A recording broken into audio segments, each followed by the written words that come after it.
and I have to tell you, as I was reviewing your book, I love it. I think it's so needed in the world today. I think, and I'm Christian myself, so I just appreciate people who, like yourself, who go out there and just share the message of Christ. And I just think that it's a beautiful thing that you're doing. So thank you. for bringing light to myself. I think that's incredible. But planting your purpose, it's very straightforward that this book is going to help you, the reader, learn God's calling for you. The thing that I love about it is that people are like, it's just discovering your calling. They're like, well, that sounds really big, and I don't think that I can do it. But if you have 20 days, like anyone can do about 20 days. Everyone wants to know what their purpose is, and I think especially today as Christians, like it's so hard. I mean, Christians are being killed in other countries simply because they believe. That's the world that we live in now. But this teaches them to plant your purpose, like stand your ground, and a 20-day guide, like I feel like so many in the world are lost. Even Christians, they're lost to even know what to do to figure out what their purpose is. But this is like, sorry, I don't know, I'm getting emotional. I think it's so cool. It's 20 days. Like in 20 days, it will help them move through and really plant their roots firmly in the ground.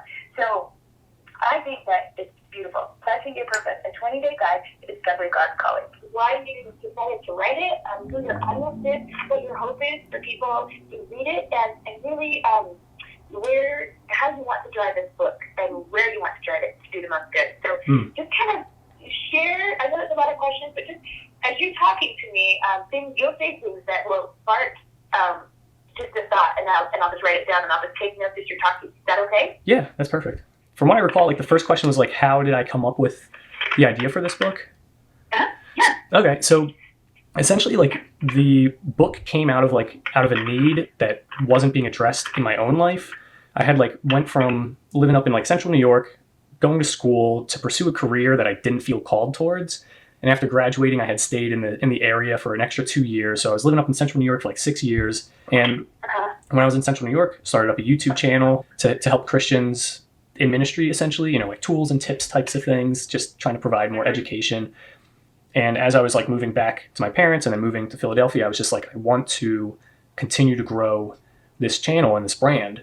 And all the while during all this transition externally, God was working on me internally. So the whole thing of going to school, doing a job that I didn't feel called towards, eventually led me towards the idea of well, maybe I can do ministry full time.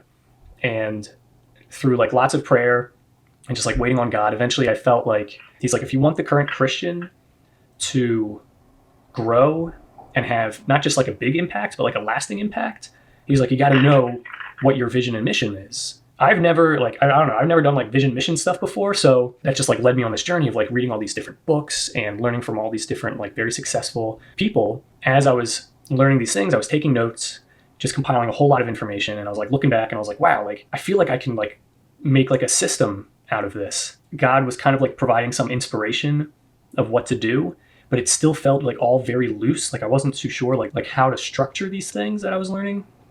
And then I got the image of a garden. I was praying into that a bit more, and it clicked. The same process that one would go through to have a fruitful garden is essentially, it could be the analogy for what someone would go through for having a fruitful vision and mission. I was wow, okay, there's a structure here. So I was looking up, I'm what's the steps for having a fruitful garden? And all the information I learned can fall into these steps. So that's pretty much how that whole process went. I was trying to think of an easy way to transition into the next part with the idea of the vision mission thing and calling. And when people think of calling, it's at least for me, what it used to be was you hear calling and you're thinking oh, cool, calling. God, you want me to go to Africa, help kids in Zimbabwe or something like that? Or you want me to start a church? We hear calling and we think of it like that. But of all the different stories in the Bible that you read about, the biggest things that stand out, yes, people do certain acts, but it's all really deeply rooted in who God made them to be. So not necessarily what God made them to do, but who God made them to be. There's a huge thing with identity that happens in the Bible. And when you read about certain characters, a big thing that stands out is their character. So with this idea of calling, essentially it's really about discerning the character that God is trying to exemplify in them. So looking at the different values that Jesus teaches, there's certain things that penetrate deeper in one person's heart than it would in another person's heart. And it kind of like goes through that process of also like trying to figure out like what are the values that Jesus teaches that deeply resonate with us and is leading us to like better step into these roles that we have in life, so we can exemplify a character that not only is like glorifying God and like exemplifying like characteristics that we find in Jesus, but also characteristics that uniquely resonate with us as well. Yeah, bam. We got the Planting Purpose book, like the quote, the working title of Planting Purpose. So that was kind of a lot there. No, but I think it's beautiful. I was taking notes as you were speaking, and I'm so excited for this book. I think you're going to do great things with it. Thanks. Yeah, I'm excited for it too. It's.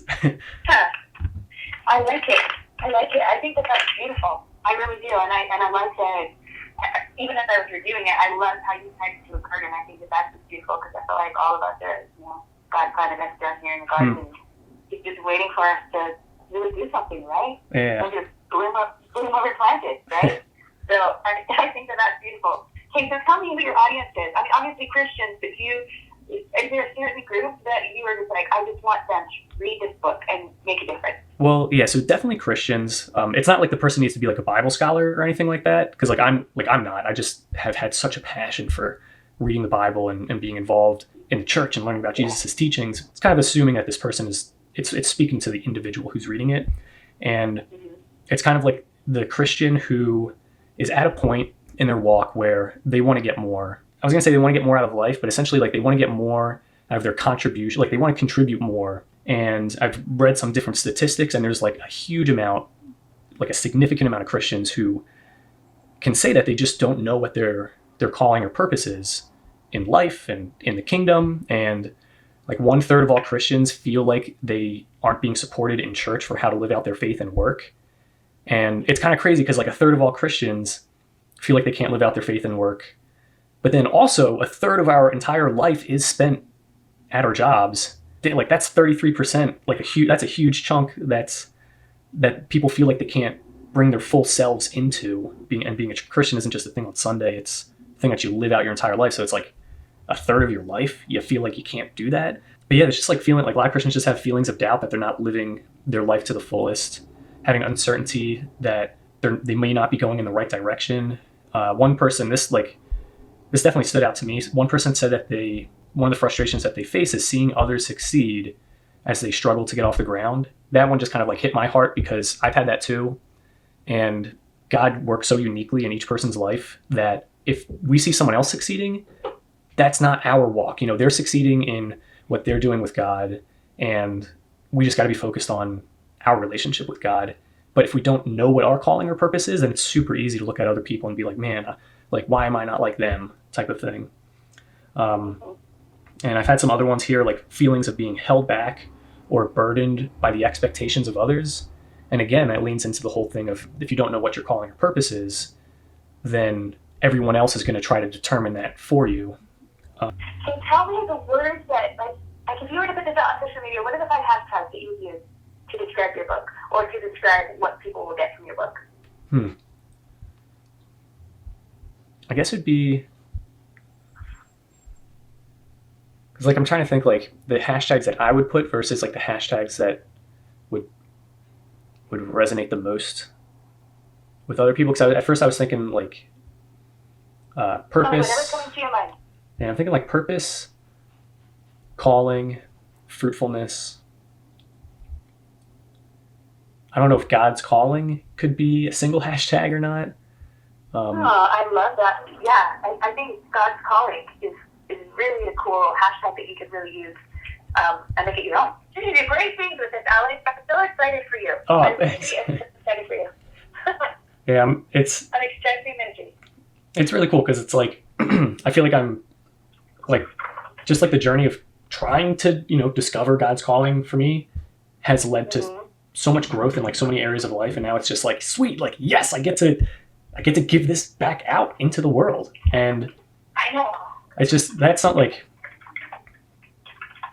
and like I'm gonna try not to get like too emotional here, but just hearing you just kind of like reaffirm that like this is like a needed resource is something that's like super comforting, because it's like I've had so many times where like I genuinely will be trying to like give my best effort to people, And I don't know what it is, but it's been like people who are like close to me, like friends or like family members, and it might just be because they see me as their friend or their family member. But like when I say things that I think would genuinely like help them on their journey in life, it's as if like they don't. It's like I just rarely ever get a sense that they like actually hear it, and it just feels like what do you like what I'm not like. Do you think like I'm trying to like trick you, or like am I trying to get like pull a fast one? It's like no, I'm genuinely like saying these things like for your like because I want to see you grow. I want to see you do better, and it's just like for those out there who like want to grow, want to see like more fruitfulness and understand their calling, it's like they can come to this and it's just like yes, like I'm fully like that's where my heart is at, like because I fully want to like it makes me happy to see other people do well, and it's just like yes, like if this can do that, then I'm elated. Yeah. Hey guys, thank you so much for watching our video. If you'd like to join the crew of Current Christian Supporters, you can do so by hitting that subscribe button. It will really help us out a lot. And if you want to watch more of our videos, you can do so by clicking any of those videos on the side right there. Yep, just click any of those options that you want.